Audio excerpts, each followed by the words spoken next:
Hola amigas y amigos, les habla Vilma Petrach, bienvenidos a una nueva edición de su programa Temas de Mujer. Y hoy tengo el gusto de tener conmigo a una muy reconocida analista y consultora republicana. La verdad es que es la primera vez que logro tenerla en el programa porque siempre tiene una agenda muy ocupada. Se trata de Ana Carbonell, quien además tiene un toque mágico porque todo lo que toca lo convierte en candidato y además en candidato que gana elecciones. Así que bueno, estás en este momento en un momento muy importante de tu vida, porque estás asesorando al candidato Mitt Romney, quien ya es el candidato, pues ya tiene los delegados y lo demás es ratificar próximamente en la convención republicana ya su candidatura a nivel oficial, pero ya es el candidato.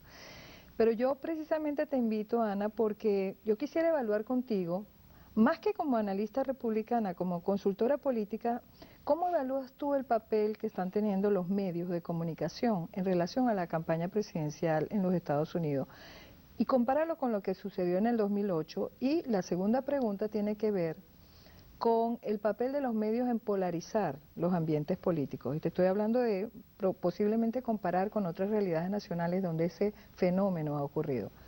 Bueno, Bienvenida. un placer estar contigo. Y mira, la realidad es esta, que el nuevo mundo de la información en Estados Unidos ha transformado la dinámica de las campañas. O sea, antes en campañas se basaba mucho la comunicación a través de los anuncios comerciales y eso era lo que mantenía alimentado a la población, y entonces los segmentos de noticias pues iban informando los acontecimientos. Pero ahora, basado en la realidad que son noticias las 24 horas al día, pues se tiene que continuar alimentando esa realidad noticiosa, o sea, del deseo de alimentar la información continua, y entonces pues eso provoca una disciplina dentro de una campaña que es exhaustiva, o sea, porque requiere pues estar proveyendo información continua. O sea, lo que quizás una campaña antes podía generar 1 o 2 comerciales de televisión en un periodo de un mes, ahora tiene que generarlo en un periodo de 1 semana o días. Pero no está produciendo esto porque estamos cayendo en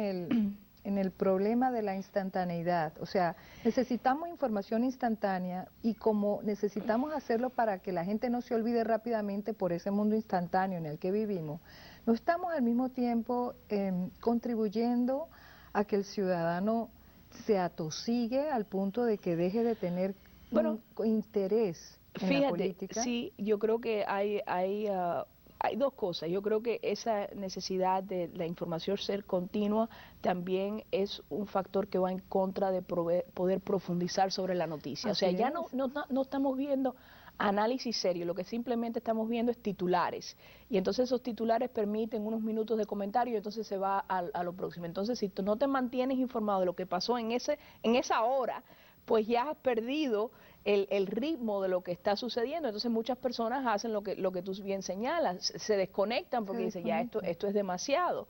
Y el otro punto que ha sucedido es que precisamente para alimentar estos cadenas de noticias, ellos han visto que lo que tienen que tratar de hacer es identificarse con un sector ideológico del país.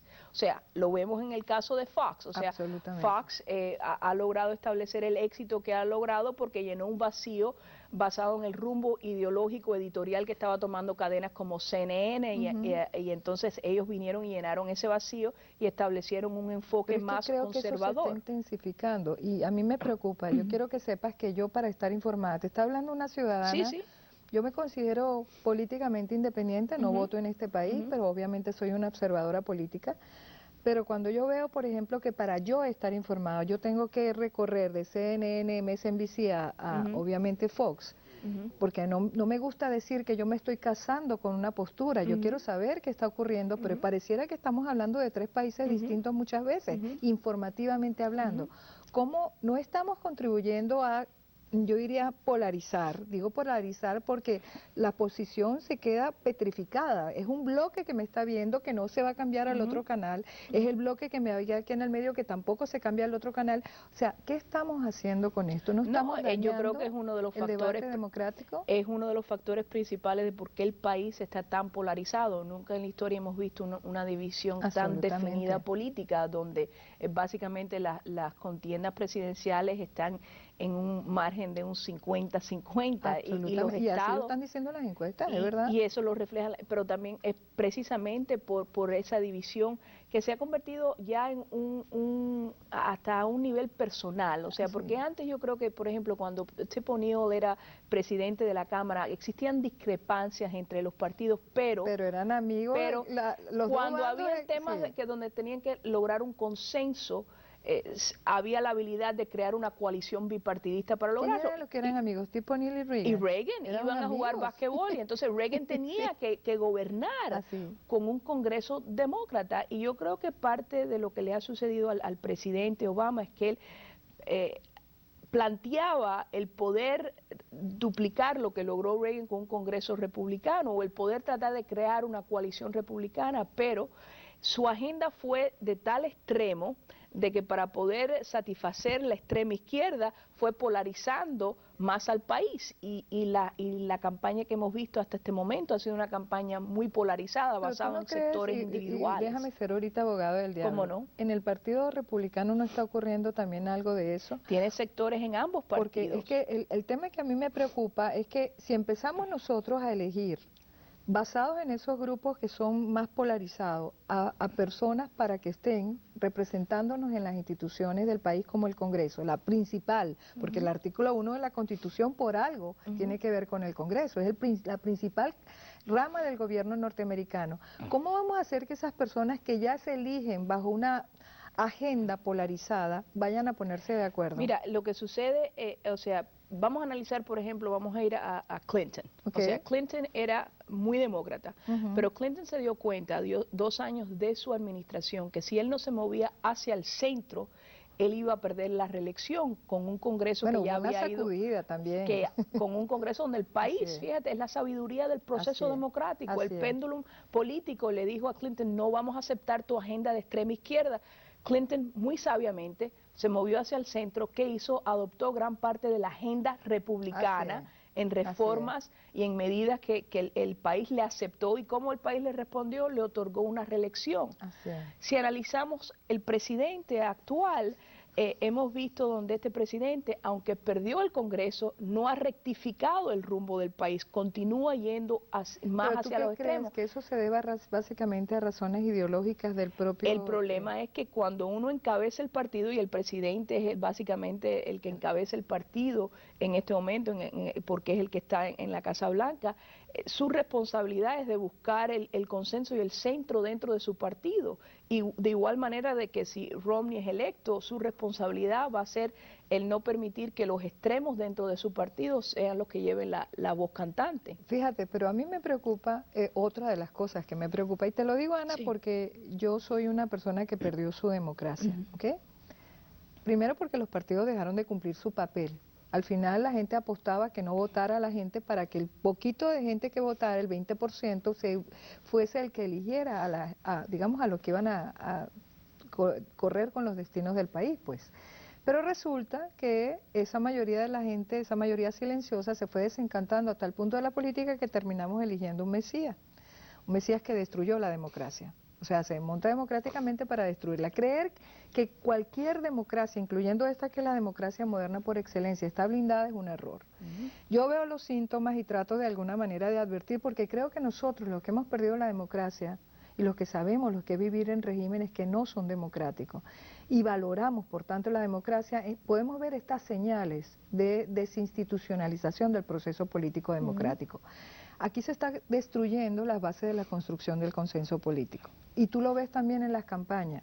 Me preocupa, por ejemplo, una campaña que sea anticapitalista, donde el mensaje sea que tú, por haber sido exitoso en tal o tu cual área, entonces tú tienes que apuntar a eso, como diciendo yo estoy representando al 99% excluido. Tú sabes, con ese discursito de lo que yo le llamo los ocupantes, ¿no?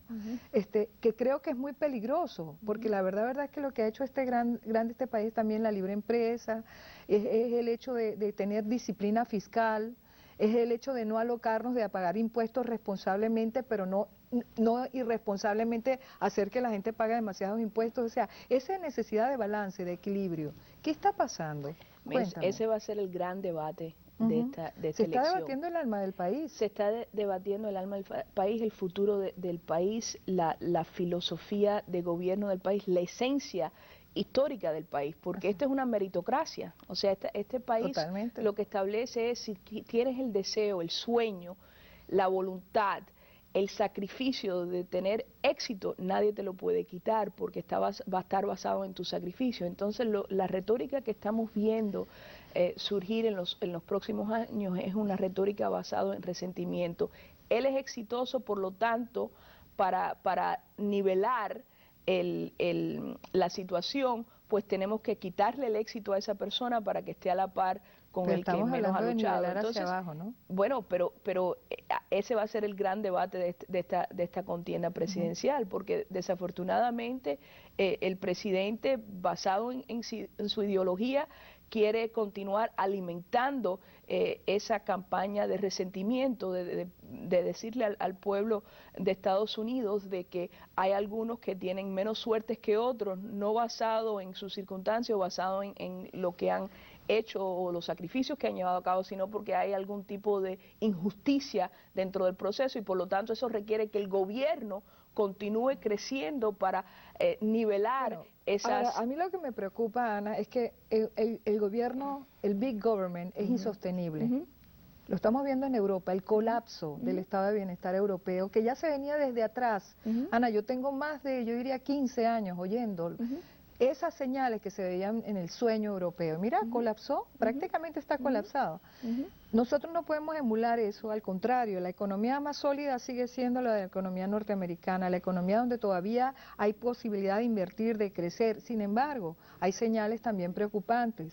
Hay un montón de gente, cuando dicen, estamos bajando el desempleo, sí, pero es que a mí me preocupa que mucha gente está saliéndose de la fuerza laboral, está dejando 23 de buscar millones trabajo. de familias.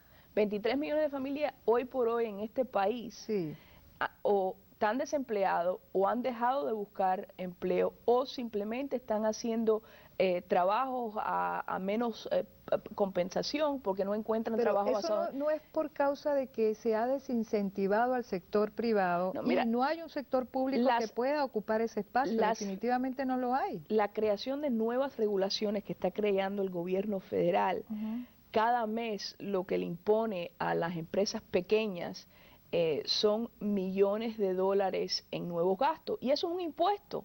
Y las personas no se dan cuenta porque a menos que tú sigas eso día a día, pero la acumulación de esas regulaciones están ahogando las pequeñas empresas. Por eso hoy por hoy todas las encuestas indican que personas que quizás hace unos años atrás estaban pensando comenzar una nueva empresa, simplemente han optado por no hacerlo porque el costo es muy grande. Y la realidad es esta, que la base económica de este país, quien genera la mayor cantidad de impuestos en este país, no son los ricos ricos, son precisamente los dueños de pequeñas empresas los que generan más empleo en este país. Ahora, son los dueños de pequeñas empresas. De nuevo, déjame ser abogado del diablo. Hay un tema que preocupa y es la irresponsabilidad de ciertos sectores frente a una crisis del país. Lo que pasó ahorita con JP Morgan, ya tú sabes, que implica que una de sus grandes directivas y supuestamente una superestrella tiene que renunciar, llevado por ese escándalo que ya se dice que son más de 6.000 millones. Va una cifra creciendo porque no se sabe realmente cuál fue el nivel de pérdida que tuvo JP Morgan, pero uno creía que eso ya estaba curado y de hecho el gobierno interviene para evitar que son demasiado grandes para caer, que caigan, y resulta que siguen cometiendo errores. Entonces, ¿dónde está la capacidad del gobierno de regular lo regulable y de no regular y de dejar de regular lo que no debe regular para evitar que la iniciativa privada colapse? Sí, mira, en el caso de JP Morgan, desgraciadamente en los años 90 hubo un cambio en las regulaciones bancarias donde se permitió que tanto los bancos de depósito como los bancos de inversión o de ahorro se unieran. Y eso pues le ha permitido a JP Morgan a que tome la decisión que tomó en una inversión equivocada que le ha causado a los inversionistas la pérdida que les ha causado. Y ahí es donde nuevamente tiene que existir un consenso bipartidista para analizar y decir, ven acá, ¿por qué esto sucedió? ¿Por qué nosotros tenemos que, si tú depositas tu dinero en un fondo, en un banco, tienes que tener la seguridad de que eso no va a ser utilizado a través de métodos riesgosos? Y si estás haciendo una inversión, pues tú vas a saber que tu inversión, si es basada en inversión, tiene un riesgo. Entonces el poder dividir eso y que exista la protección al consumidor es esencial, y yo no veo eso como un tema ni de republicano ni de No. demócrata. Lo que desgraciadamente el cabildeo de las instituciones bancarias son muy poderosas, y lo vimos en la manera que se manejó en el 2008 el famoso bailout de los bancos. O sea, yo creo que el pueblo de Estados Unidos fue sumamente generoso en ese proceso, pero no hubo ninguna insistencia en el proceso para facilitar más crédito a los dueños de pequeñas empresas, a los bancos más pequeños. Y entonces, ¿qué sucede? Todos estos bancos se llenaron de capital público, pero no hubo nada que les obligó a facilitar esos recursos económicos, esa entrada que estaban recibiendo del sector público. Pero supuestamente hubo una intención de reforma,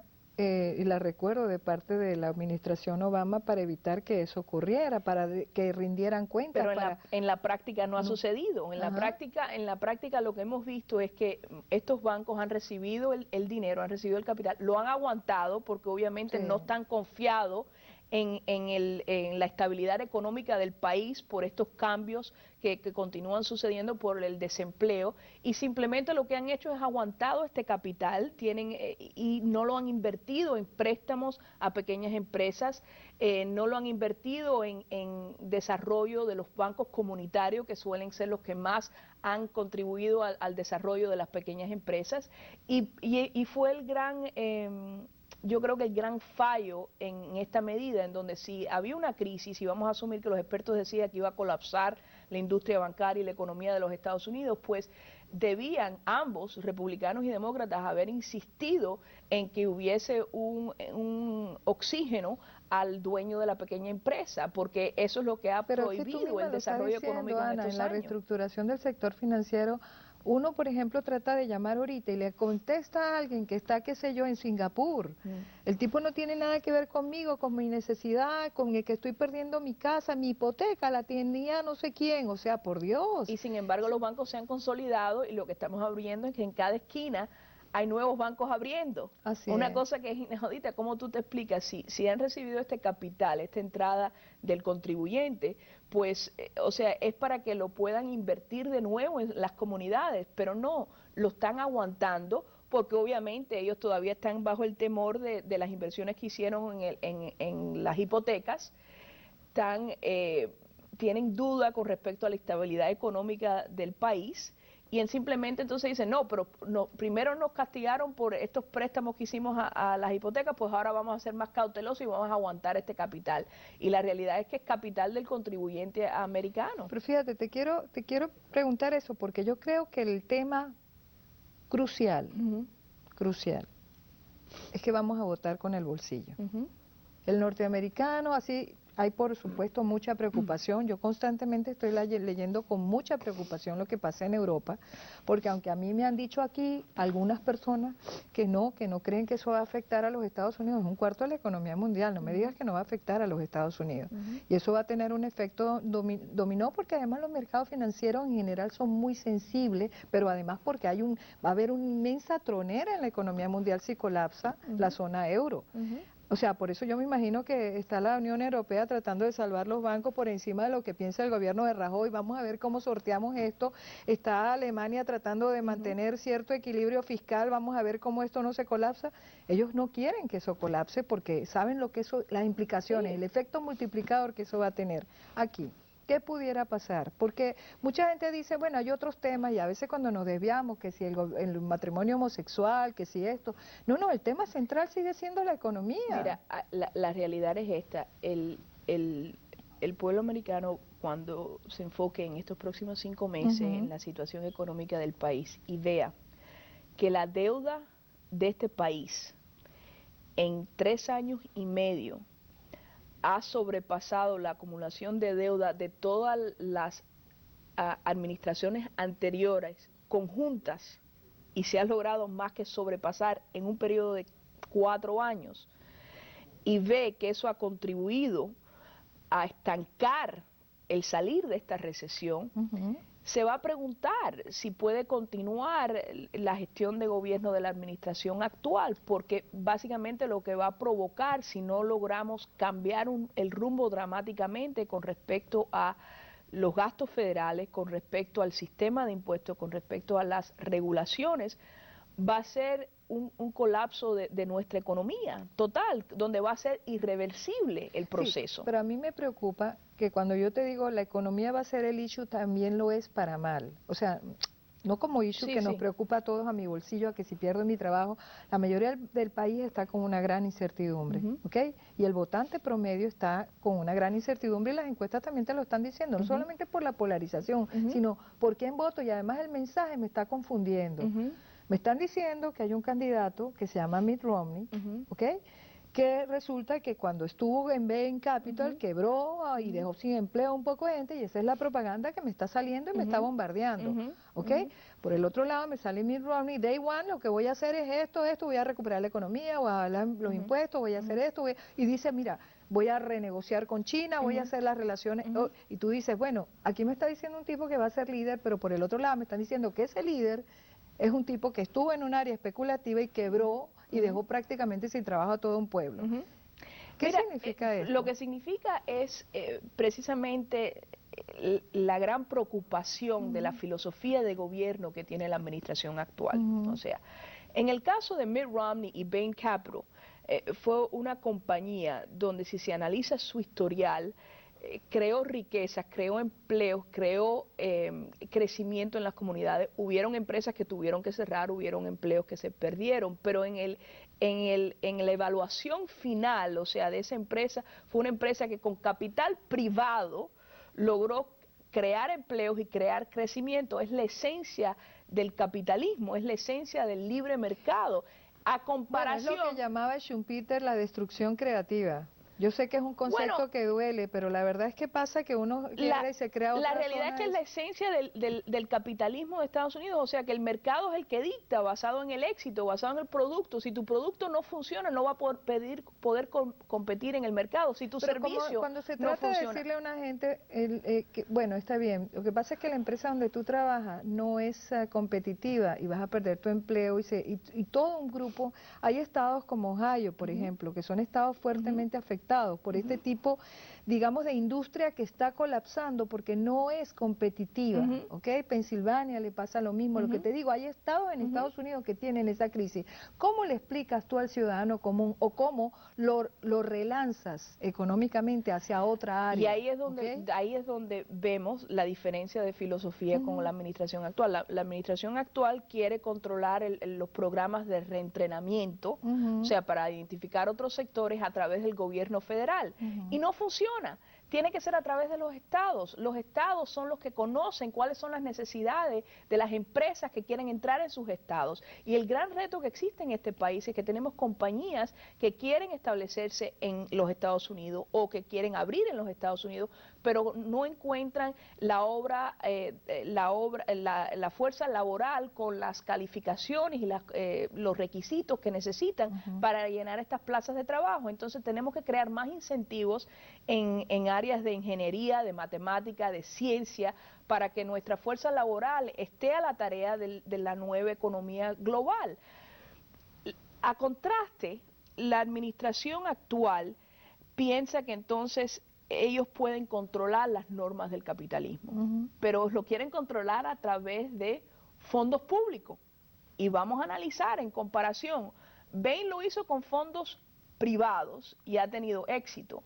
Esta administración tomó fondos públicos del estímulo, del plan de estímulo, y lo que hemos visto es que dentro de esa creación de trabajo, para crear un puesto de trabajo, le ha costado al contribuyente, a las personas que nos están viendo, un promedio de $200,000 para crear un puesto de trabajo. Eso no es fondos privados, es fondos hablando, por ejemplo, de públicos. casos como el de Solindra, ¿no? Bueno, Solindra es el más dramático, donde le dieron $500 millones a una empresa para desarrollar esta energía verde. Sin embargo, con el deseo de poder anunciar, y Solindra fue una compañía que ayudó al presidente en su campaña política y poder mostrarla como un ejemplo maravilloso de lo que son los empleos verdes, pero sin embargo no hubo ningún proceso de auditoría ni de exigirle cómo estaban cumpliendo con esos fondos que son del contribuyente. Ahora, ¿tú no crees que en general, y tú que ya estás de frente en una campaña política, ¿cómo hacemos para manejar lo que uno siente como un bias mediático muy fuerte? Pues yo te quiero decir algo, a mí me presentan a un Obama que realmente es muy atractivo. Sin duda. Con su esposa además, que Sin está duda, en fitness, una hermosa, y con los una niños, familia además que es bonita. encantador, una familia bella. O sea, a mí me compra el mensaje. Claro. Ahora, yo quiero ver también el otro lado, porque a Romney me lo ponen como un individuo encartonado, como un individuo básicamente que es un capitalista de corazón frío, que no tiene carisma. O sea, ¿cómo hacemos para manejar, sobre todo si estamos hablando de personas, al final también se vuelve como una suerte de campaña, no sé, de farándula, no sé, al estilo Hollywood, no sé cómo explicarte. Yo ¿Cómo creo que hacemos al para final jugar del con día, esos factores? Sí, en mi apreciación yo creo que al final del día va a ser un referéndum sobre en quién confío más para tomar las riendas de la economía de este país ¿Tú por los crees que el próximos 4 bombardeo años. polarizante de los medios no va a influir en esa decisión Mira, racional del elector? te voy a poner un ejemplo. La campaña de Obama pensó que estableciendo una guerra ficticia contra las mujeres, o sea, o tratar de establecer que los republicanos estaban llevando una guerra ficticia contra las mujeres, eso le iba a permitir al presidente ganar votos entre las mujeres. Y hemos visto en las últimas encuestas que ha fracasado esa tesis, porque al final del día lo que las personas están buscando, lo que el pueblo americano está buscando es cuáles son las ideas y los planteamientos que tienes para sacarnos de esta crisis económica. Entonces, todos estos temas que han tratado de introducir para tratar de desviar la atención, yo creo que es un factor, uno de los factores principales de por qué las encuestas las vemos tan reñidas como están hoy en día, porque las personas están rechazando esa realidad, lo que quieren es háblame del planteamiento, háblame de la idea sobre la me economía. vas a seguir hablando porque se nos acabó el tiempo. Y la verdad es que hiciste un excelente trabajo. Te deseo mucha suerte porque sé que estás muy metida en ese fuego político de una campaña presidencial. Vamos a ver, esperemos que gane el mejor por el país.